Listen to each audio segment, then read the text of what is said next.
So this is the third in our series. And over the last few weeks, we've been talking about classification of workers in your practice. In other words, are they an employee or are they an independent contractor? And if you'll remember from a couple of weeks ago, if you get it wrong, the consequences are not fun. I mean, they're financial impact consequences. And by the way, this does happen. It's real, whether it comes from the employee, it comes from a simple IRS audit or a flag by another entity or a simple complaint. And you would be surprised at the directions that come. I've actually had friends that have inadvertently misclassified their workers as a part of their business and had the financial impact as well as the additional defense costs that are associated. So please know that the reason why we're doing this series is because we believe it's important, because we have seen what the impacts are, and we want you to be aware exactly what does this look like. So this is the third in this series, and the third week that we've done this, and really what I want to talk about, just a quick reminder, there are 11 factors that the IRS considers. They're grouped into three primary categories, and that's behavioral control, financial control, and the type of relationship that are established. Those are the three large categories for the 11 factors that they consider now. And remember, this isn't a checklist, right? It's not simple. You can't just check it off and go, okay, 4 out of 5, then they're an independent contractor, or 4 out of 5, then they're an employee. That's not how it works. They take into consideration the preponderance of all of those factors in the determination. But what we have found is there are some, obviously key triggers that definitely begin to push the envelope in some of these areas. And last week we talked about the physician side of this and how it impacts potential physician independent contractors or employees. So be aware of that. Now, behavioral control is what we're going to talk about today, right? So behavioral control. In other words, does the company or the person who's paying the independent contractor or the employee, do they have the right to control what the worker does and how the worker does their job instead of just the outcome? That's a critical component to the analysis under the behavioral control side of things, right? So there are a couple of factors in there. So remember, there's 11 total factors. There's 2 underneath the behavioral control factor grouping. And under that category is training and instructions. Those are the two factors they look at. So they look at training that the business gives the worker and instructions that they give the worker, right? So under instructions, we'll talk about that one first. The instruction side of things, you can think about it this way, right?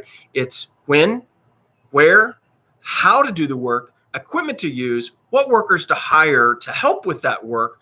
What work must be performed by a specific individual, and what order or the sequence that has to happen in the practice. So if you have very regimented processes within your practice and you require that your independent contractors follow those to a T, then that could be another potential trigger. It's definitely a part of this particular factor as the IRS looks at your classification of them as an independent contractor in that particular example, right?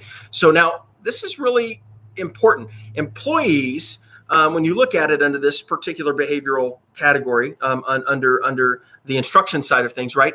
It's how the works are achieved, how the work is achieved. So the exact process of how that happens, that's what the employer controls. Now, employee additional examples include specific place, hours, office protocols, standards. All of those things come into play when we start looking at employee versus independent contractor under the instruction portion of the behavioral controls that they look at in that factor. Now, the other one is training.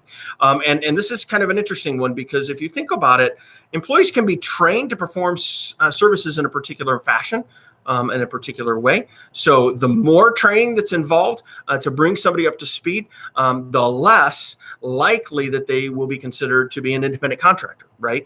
Because the more training you're offering them, then you're looking for something very specific, and more likely that they may absolutely be an employee. But again, there's 11 factors. These are just 2 of them.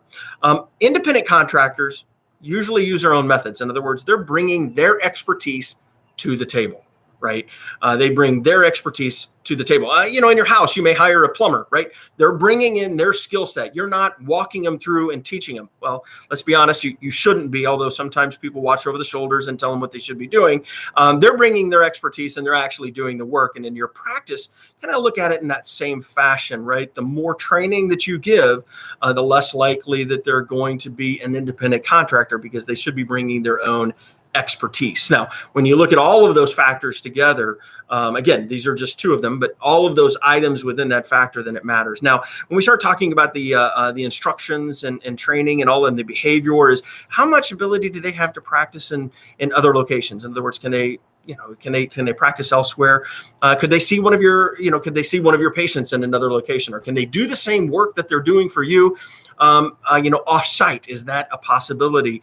The more that they have flexibility and time when they do the work, location where they do the work, and things along those lines, then the more we move into the potential that they could be an independent contractor. So again, the two factors under behavioral controls: training and instruction.